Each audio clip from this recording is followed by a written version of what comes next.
एक ऐसी न्यूज जिन्होंने बहुत सारे क्वेश्चंस के ऊपर फुल स्टॉप लगा दिया है। और हम जिस अल्टरनेटिव ऑप्शन, अल्टरनेटिव सॉल्यूशन की बात करते थे कि फ्यूचर ग्रुप के पास इस तरह के भी सॉल्यूशन है, या फिर लेंडर्स ने जिस तरह से बोला था कि आप अल्टरनेटिव ऑप्शन के ऊपर ध्यान दीजिए, जो आपके पास दूसरा उपाय है उसके ऊपर भी काम करिए, उस सारे उपायों के, उस सारे सॉल्यूशन का एक रास्ता खोल दिया इस न्यूज ने। तो डिटेल्स में बात करेंगे ये कौन सी न्यूज है जो फ्यूचर ग्रुप के लिए इस तरह का काम कर रही है। उसके बाद हम लोग डिटेल्स में बात करने वाले हैं कि जो एक आपको ट्रैफिक देखने को मिला है फ्यूचर ग्रुप के स्टॉक के अंदर, खासकर फ्यूचर रिटेल में, उसके पीछे का रीजन क्या है। बिकॉज बहुत सारे लोग कह रहे हैं कि ये मिड कैप और स्मॉल कैप का रिकवरी है और कुछ नहीं, तो ऐसा बिल्कुल नहीं है। ऐसा इसके पीछे का लॉजिक बहुत ही अलग है, उस पर भी डिटेल्स में हम लोग बात करेंगे। एक चीज मैं आपको बता दूं कि 10 दिन से मार्केट के अंदर काफी मिड कैप और स्मॉल कैप के अंदर गिरावट देखने को मिली है। मैंने अपने प्रीवियस वीडियो में बताया भी है। वहां पे भी हमने आपको 5 से 7% का प्रॉफिट बना के दिया है सिंगल डे में या फिर 2 या 3 दिन के अंदर। अगर आपको भी प्रॉफिट बुक करना है, अगर आपको भी इंट्राडे या स्विंग ट्रेडिंग करनी है, आपको अपने पैसे को रोटेट करना है,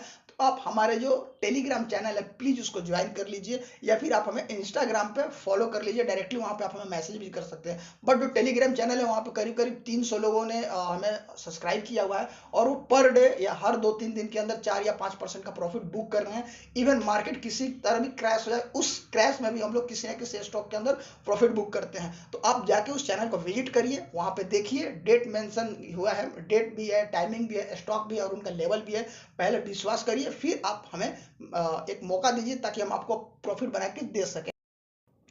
अब हम लोग न्यूज के बारे में डिटेल्स में बात करते हैं। कल इवनिंग में आप एक न्यूज सुना होगा कि फ्यूचर रिटेल ने अपने प्रेजेंट सीईओ, यानी अभी वर्तमान में जो इनके सीईओ हैं राकेश बियानी जी, अगर यहाँ पे मेरे से मिस्टेक हो रही है तो आप प्लीज नाम को करेक्ट कर दीजिएगा कमेंट सेक्शन में आके। राकेश बियानी जी को हटाकर दूसरे सीईओ को अपॉइंट किया, यानी नए सीईओ को इन्होंने लाया है फ्यूचर रिटेल के लिए।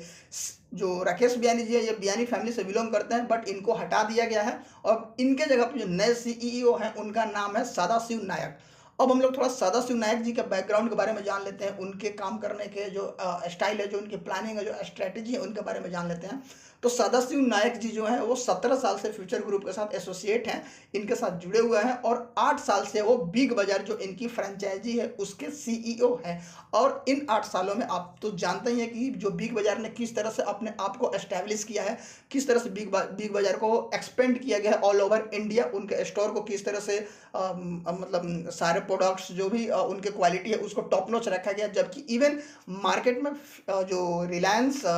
फ्रेश था उसके साथ उनका कंपटीशन था, बाकी और भी जो इस तरह के सुपर मॉल थे उनके साथ भी उनका कंपटीशन था। बट किस तरह से प्लानिंग करके, स्ट्रेटेजी बना के, अपने थॉट प्रोसेस को उसके साथ अटैच करके उन्होंने इस बिग बाजार को टॉप नॉच रखा। बेशक इसके पीछे की प्लानिंग जो है वो किशोर बियानी जी की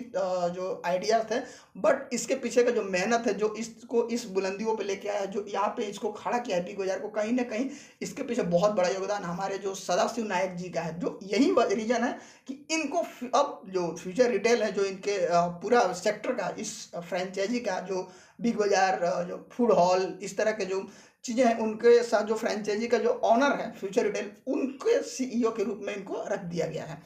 अब यहाँ से कुछ चीज़ें फुल स्टॉप पे लग जाती है और कुछ चीज़ों का रास्ता खुल जाता है। अब पहले हम लोग बात करेंगे किन चीज़ों पे फुल स्टॉप लग जाता है। तो जो लोग यहाँ पे बोल रहे थे कि फ्यूचर ग्रुप बर्बाद हो गया है, डील नहीं होगी, वो पूरा बैक चला जाएगा, पूरा पैसा खत्म हो जाएगा, उसके पास कोई ऑप्शन नहीं है, उसके पास कोई अब उपाय नहीं बचा है, यहाँ पे पूरी की तरह कर्ज में चला जाएगा, उसकी जो संपत्ति है वो कुर्की हो जाएगी, इस तरह की बातें जो यूट्यूब पे बोले जा रही थी, या फिर आपने भी इस तरह के जो रिमर्स सुने थे, उनके ऊपर फुल स्टॉप लग गया। क्योंकि अगर किसी को बर्बाद होना, किसी भी कंपनी को लिक्विडेशन की तरफ जाना है, तो वहां पे वो इस तरह का प्लानिंग नहीं करता, इस तरह का स्टेप नहीं लेता है कि वो नया सीईओ लेके आएगा। इसके पीछे लाने का दूसरा रीजन यह भी है कि जो इस क्वार्टर में आपने देखा होगा कि फ्यूचर रिटेल ने काफी लेट अपना क्वार्टरली रिजल्ट को शो किया था। इस क्वार्टर में उनको करीब करीब 1100 करोड़ के आसपास लॉस हुआ है। जबकि इस क्वार्टर में उन्होंने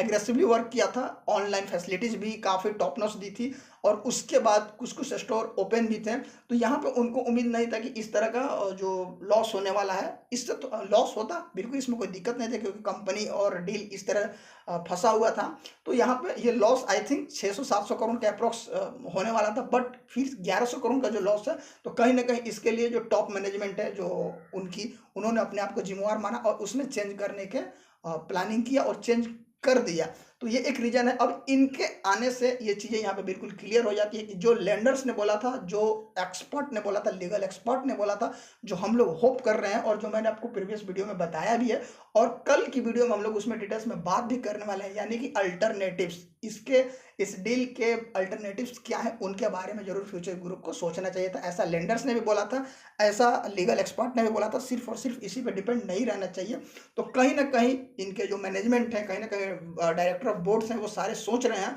और उस वे में, उस डायरेक्शन में एक ये पहला कदम है जिसके बारे में सोच रहे हैं कि नहीं, हम अल्टरनेटिव्स की तरफ सोच रहे हैं। क्योंकि अब जो